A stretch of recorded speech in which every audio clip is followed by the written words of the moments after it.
నేను జిఆర్ మహర్షి. విజయం ఏం చేస్తుందంటే వాస్తవాలను గుర్తించకుండా చేస్తుంది. అపజయం ఏం చేస్తుందంటే అనేక సవాళ్లను మన ముందు ఉంచుతుంది. ఇప్పుడు జగన్ గారి పరిస్థితి కూడా అదే. ఎందుకంటే ఆయన అనేక సవాళ్లను ఢీకొనబోతున్నారు, దానికి సమాయత్తం అవుతున్నారు. మొన్నటి మీద వరుసగా జరుగుతున్న మీటింగులు ఇవన్నీ కూడా గమనిస్తే మనకేమిటంటే ఆయన ముందు ఉన్నటువంటి సమస్యలు ఏమంటే, ఒకటి తన పార్టీ చెల్లాచెదురు కాకుండా కాపాడుకోవడం. అంటే ఖచ్చితంగా ఈ పార్టీలో ఇప్పుడు ఓడిపోయిన పార్టీ కాబట్టి ఇక్కడ నుంచి జంపింగ్స్ ఉంటాయి. అది బీజేపీలోకి కావచ్చు, లేదా జనసేనలోకి కావచ్చు, టీడీపీలోకి కావచ్చు. చాలామంది ఏమనుకున్నారంటే వైసీపీ ఓడిపోయిన తర్వాత దీంట్లో ఉన్నదంతా మాజీ కాంగ్రెస్ నాయకులే కాబట్టి ఈ కాంగ్రెస్ వాదులందరూ కలిస్తేనే కదా ఆ రోజు వైసీపీ ఏర్పడింది. కాంగ్రెస్ భూస్థాపితం కావడానికి కారణం ఏమిటంటే కాంగ్రెస్కు సంబంధించిన కేడర్ కార్యకర్తల నుంచి నాయకుల వరకు అందరూ కూడా వైసీపీలోకి రావడం వల్ల వైసీపీకి పార్టీకి ఒక రూపం వచ్చింది. ఈసారి వైసీపీ ఓడిపోయినప్పుడు అందరూ ఏమనుకున్నారంటే షర్మిల నాయకత్వం బలపడుతుంది, కాంగ్రెస్ బలపడుతుంది, కాంగ్రెస్లోకి వలసలు వెళ్ళిపోతారు అనుకున్నారు. కాంగ్రెస్ని ఎవరు పట్టించుకోలేదంటే దాని షర్మిల నాయకత్వం మీద నమ్మకం ఉండొచ్చు ఉండకపోవచ్చు, అది వేరే విషయం. కానీ కాంగ్రెస్ అయితే మళ్ళీ ఆంధ్రప్రదేశ్లో బతికి బట్టగట్టి ఏదో సాధిస్తుందనే నమ్మకం ఎవరికి లేకపోవడం వల్ల ఈ కాంగ్రెస్ వైపు ఎవరు చూడడం లేదు. ఇంకా చూసేదల్లా ఎక్కడ అంటే జనసేన, మన బాలినేని గారు జనసేనలోకి వెళ్ళారు. అట్లే మొన్న ఈ మధ్య కూడా కొంతమంది వెళ్ళిపోయారు, కొంతమంది పెద్ద నాయకులు కూడా వెళ్ళిపోతారని ప్రచారం జరుగుతూ ఉంది. వీళ్ళందరూ ఎక్కడికి వెళ్తారు? టీడీపీలోకి వెళ్తారు, లేదా బీజేపీలోకి వెళ్తారు, లేదా జనసేనలోకి వెళ్తారు. ఇప్పుడు జగన్ గారి ముందున్న సవాల్ ఏమిటంటే తన పార్టీ నుంచి ఉన్నటువంటి, అంటే ఆయన ఎప్పుడైనా నాయకుల్ని కేర్ చేశాడా? ఎవరు పోయినా ఎవరున్నా అంటే నిజానికి కేర్ చేయలేదు ఆయన. గతంలో ఎప్పుడు కూడా ఉండేవాళ్ళు ఉండొచ్చు, పోయేవాళ్ళు పోవచ్చు అనే మూడుతోనే ఉన్నారే తప్ప తన నాయకత్వం అంటే తన పార్టీలో ఉన్నటువంటి నాయకులు లుకలుకలు బయలుదేరి, అసంతృప్తులు బయలుదేరి, అసహనాలు బయలుదేరి వాళ్ళంతా ఏదో బయటికి వెళ్ళిపోతారు ఎలక్షన్కి ముందే అనుకున్నప్పుడు కూడా ఆయన ఎవరిని బుజ్జగించింది కానీ, ఎవరిని ఉండమని అడిగింది కానీ ఏమీ లేదు. ఇప్పుడు కూడా ఆయన అడిగేది ఏమీ లేదు. కానీ ఇంకా ముందు ముందు వెళ్ళిపోకుండా ఉండాలి అంటే ఏం చేయాలంటే వైసీపీ గట్టిగా ఢీకుంటుంది. గట్టిగా అంటే జమిలి ఎన్నికలు వచ్చేస్తాయి 2027లో. 2027లో వచ్చే జమిలి ఎన్నికల నాటికి వైసీపీ మళ్ళీ ప్రభుత్వం అధికారంలోకి వచ్చే దిశగా అంత పటిష్టంగా ఉంది అని నిరూపించుకోవడం ఇప్పుడు ఆయన ముందున్న లక్ష్యం. అందుకని ఆయన ఏం చేస్తున్నారంటే కార్యకర్తలని వీళ్ళంతా తరచుగా మీటింగులు పెట్టడం, తరచుగా నాయకులను కలవడం, రెగ్యులర్గా ఇవన్నీ చేస్తున్నారు. ఇవన్నీ చేయడం ఎందుకంటే మేము 2027 నాటికి సవాలు మేము ఢీకొంటున్నాము అని క్యాడర్లో మనోనిబ్బరం కలిగించడం ఒకటి, నాయకుల్లో మనోనిబ్బరం కలిగించడం అనేది కాకుండా ఇక్కడి నుంచి వలసలు వెళ్ళిపోకుండా, అంటే కొంచెం పేరున్న నాయకులు, పెద్ద నాయకులు వీళ్ళందరూ కూడా ప్రభుత్వం పడిపోయిన తర్వాత చాలామంది జంపింగ్ చేస్తూ ఉంటారు కాబట్టి ఇక్కడి నుంచి పెద్దగా వలసలు వెళ్లకుండా లేదు మనం నెక్స్ట్ ఎలక్షన్ నాటికి మనం మళ్ళీ అధికారంలోకి వస్తామని ఒక నమ్మకాన్ని కలిగించడం అనేది ఆయనకి చాలా అవసరం. కాబట్టి ఆ పని దిశగా ఆయన కరెక్ట్గా వ్యూహం ప్రకారం వెళ్తున్నారు. అంతేకాకుండా ఏమిటంటే ఈ 6 నెలల చంద్రబాబు పాలనని దుయ్యబట్టడం అనేది ఆయన సీరియస్గా తీసుకొని ప్రతి పాయింట్ చెప్తున్నారు. మొన్న కూడా ఏమన్నారు ఆయన, 2047 విజన్ అనేది అది మోసం మొత్తం. ఆయన మేనిఫెస్టో మొన్న 6 నెలల క్రితం పెట్టిన మేనిఫెస్టోని అది రంగురంగుల కథల పుస్తకంగా మార్చేసి దాంట్లో ఒకటి కూడా అమలు చేయకుండా చేసిన చంద్రబాబు నాయుడు గారు 2047కి ఏదో విజన్ క్రియేట్ చేస్తాడు అనేదంతా పచ్చి అబద్ధము, అది 420 విజన్ అది అని ఆయన ఏదో విమర్శించాడు. నిజానికి దీంట్లో కొంత వాస్తవం కూడా ఉంది. ఎందుకంటే చంద్రబాబు నాయుడు గారు అధికారంలోకి రాగానే ఏం చేస్తారంటే తను ఏదో ఒక కార్పొరేట్ సీఈఓగా ఆయన ఫీల్ కావడం మొదలు పెడతారు. గతంలో ఆయన 2004లో ఓడిపోవడానికి కూడా ఇదే ప్రధాన కారణం. ఎందుకు ప్రధాన కారణం అంటే ఆయన ప్రభుత్వాన్ని ఒక కార్పొరేట్ కంపెనీ అనుకుంటాడు. కార్పొరేట్ కంపెనీ నేను సీఈఓని అంతా ఏదో అంటే అన్నీ ఏదో టంచనగా లెక్కల ప్రకారం కాన్ఫరెన్సులు, లెక్కల ప్రకారం ఏవేవో సమీక్ష సమావేశాలు అవి ఇవి ఏవేవో జరుగుతుంటాయి. వాటి వల్ల అభివృద్ధి అనేది పేపర్ల మీద లెక్కలుగా కనిపిస్తూ ఉంటుంది. నంబర్లు విపరీతంగా కనిపిస్తుంటాయి. అన్ని కోట్ల పెట్టుబడులు వచ్చాయి, ఇన్ని కోట్ల పెట్టుబడులు వచ్చాయి, మనం ఇంత అభివృద్ధి సాధించేసాం, అంత అభివృద్ధి సాధించేసామని పేపర్ల మీద లెక్కలేస్తూ ఉంటారు ఈ కార్పొరేట్ వాళ్ళు. కానీ వాస్తవంగా జనంలో ఏం జరుగుతూ ఉంది అనే దాన్ని కనుక్కోలేరు. పోయినసారి జగన్ గారు కనుక్కోలేదు, అంతకుమునుపు అధికారంలో ఉన్నప్పుడు చంద్రబాబు నాయుడు గారు కనుక్కోలేదు. ఎందుకు కనుక్కోలేదంటే విజయం అనేది వాస్తవాలను గుర్తించకుండా చేస్తుంది. ఓడిపోయిన వాళ్ళు అనేక సవాళ్ళను ఎదుర్కొంటూ ఉంటారు. ఓడిపోయిన వాళ్ళు వాస్తవాలను గుర్తించినా వాళ్ళకేం ప్రయోజనం లేదు. ఎందుకంటే వాళ్ళు గుర్తించినట్టు ఇప్పటికీ జగన్ గారు ఒప్పుకోవడం లేదు.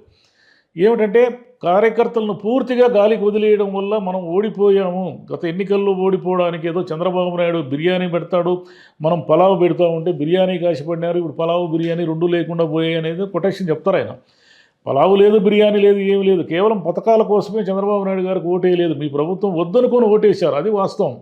ఆ వాస్తవాన్ని గుర్తించకుండా, అంటే బహుశా ఇంటర్నల్ సమావేశాల్లో ఏమైనా చర్చిస్తారేమో మనకు తెలియదు, కానీ ఆయన బాహాటంగా అయితే మేము గతంలో కొన్ని తప్పులు చేశాము, మా వల్ల కొన్ని తప్పులు జరిగాయి, ఆ లోపాలన్నిటి మేము ఈసారి సరిదిద్దుకుంటాము అనే వాక్యాలు ఆత్మవిమర్శ అయితే జగన్ గారిలో మనకేం కనపడడం లేదు. అయితే ఆయన ఏమిటంటే ఒక ప్రణాళిక ప్రకారం ముందుకెళ్తున్నారు. ఇప్పుడు ప్రణాళిక ప్రకారం అంటే మీ కార్యకర్తలందరికీ ధైర్యం చెప్పడము, నేనున్నాను, నా వైపు చూడండి, పగలు చీకటి రాత్రి ఇవన్నీ కూడా కామను, ఒకటి పోతే వెలుతురు పోతే చీకటి వస్తుంది, చీకటి పోతే వెలుతురు వస్తుంది, ఇలా చెప్తున్నారు ఆయన. ఇలా చెప్పడానికి కారణం ఏమిటంటే ఆత్మవిశ్వాసాన్ని పెంపొందించడం. కార్యకర్తల్లో మనం ఆత్మవిశ్వాసాన్ని పెంపొందించి వాళ్ళని రేపు 27 జమిలి ఎన్నికలు వచ్చాయనుకోండి, వస్తే మేము 27 నాటికే చంద్రబాబు నాయుడు ప్రభుత్వం భ్రష్టు పట్టిపోతుంది కాబట్టి మనం చాలా సులభంగా వచ్చేస్తాము. జగన్ గతంలో ఇచ్చిన పథకాలన్నింటినీ ఇంకా వాళ్ళు లబ్ధిదారులు వాళ్ళందరూ కూడా జగన్ ఉండింటే ఎన్నో ఇచ్చేసి ఉండేవాడు, వీళ్ళు చూస్తే ఏమి ఇవ్వకపోగా ఇచ్చిన 4,000 రూపాయల పెన్షన్ పెంచినామంటున్నారే కానీ అది కూడా కోతలు విధించేస్తున్నారు. ఎవరికి వస్తుందో ఎవరి పింఛన్ ఎప్పుడు ఏ నెల ఊడిపోతుందో తెలియని పరిస్థితి ఒకటి క్రియేట్ అయింది. రేపు వచ్చే పథకాల్లో కూడా ఇదే ఉంటుంది. కాబట్టి ఈయన ప్రభుత్వం మీద తొందరగానే విముఖత వచ్చేస్తుంది, మనం వచ్చేస్తాము అని ఆయన మామూలుగా అన్ని మీటింగుల్లో చెప్తున్నారు. ఈ మీటింగులన్నిటికీ ప్రధాన ఉద్దేశం ఏమిటంటే తన పార్టీలో నుంచి వెళ్ళిపోకుండా ఉండడం ఒకటి, కార్యకర్తలకు మనోధైర్యం. అంటే కార్యకర్తలందరూ ఫేస్బుక్ అకౌంట్లు, ట్విట్టర్ అకౌంట్లు అవన్నీ పెట్టుకొని మీరు ఏ చిన్న ప్రభుత్వ వైఫల్యం ఉన్నా కూడా దాన్ని నిలదీయండి అని అంటున్నారు. కానీ నిలదీస్తే రేపు పొద్దున వాళ్ళు జైల్లోకి పోతే వైసీపీ పార్టీ ఏ మేరకు ఆదుకుంటుంది అనేది మనకు తెలియదు. వీళ్ళ కార్యకర్తలను మీరు ఎంతటి కష్టం వచ్చినా నేను ఆదుకుంటాను అని జగన్ గారు వాళ్ళలో ఆ విశ్వాసాన్ని కలిగించగలిగితే ఆ పార్టీకి ఇప్పటికీ ఓట్ బ్యాంక్ ఉంది, ఇప్పటికీ కార్యకర్తలు ఉన్నారు, ఇప్పటికీ నాయకులు ఉన్నారు. ఆ పార్టీకి బేసిక్గా వచ్చిన నష్టం ఏమి లేదు, ఓడిపోయిండొచ్చు, ఓట్ బ్యాంక్ అయితే ఎక్కడికి పోలేదు. కానీ పోయినసారి ఆ కార్యకర్తల్లో ఉన్నటువంటి ఆ విశ్వాసాన్ని సడలించేసి ఏమోలే వస్తే వచ్చింది, మళ్ళీ జగన్ ప్రభుత్వం వస్తే మాత్రం మాకు వచ్చేదేమున్నది, ఊడేదేమున్నది అనే ఒక వైరాగ్యం ఆవరించడం వల్ల మొన్న ఓటమికి కారణాలు అయ్యాయే తప్ప ఓట్ బ్యాంక్ లేకుండా ఏమీ లేదు వాళ్ళకి.